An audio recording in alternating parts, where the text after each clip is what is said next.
guys বতৰটো ইমান ডাৱৰীয়া হৈছে মানে কোনোফালে ওলাই যাবই পৰা নাই আৰু ছাগলীকেইজনীকে মাথা চাথা খাই দিছে খালি পেপে পেপে কৰি আছে পাত কাটিবলৈ ওলাই আহিছো মানুহজনে আকৌ পাত কাটিবলৈ একে আৰম্ভ কৰিলে বিশেষকে কি জানে মানে এই ভিজা ভিজা যে গছ পাতবোৰ মানে ছাগলীকেইজনীয়ে মানে খাবলৈ নোখোজে মানে শুকান হোৱাহেঁতেনে তেহেঁতি ভাল পায় খাই চাওকচোন অত সোপা ছাগলী আহি পেলাই আমাৰ পাতকেইটাহে খাইছে গোটাইছোহে পাতকেইটা যেন তেনকে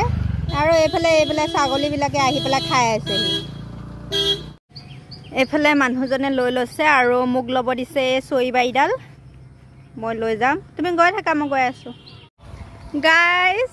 এইফালে চাওকচোন মানুহজনৰ পিছে কিজনী চাওকচোন বা পাতকেইটা দেখি ছাগলীকেইজনীয়ে ৰখিবই পৰা নাই আৰু পাছে পাছে লৌ মাৰি মাৰি গৈছে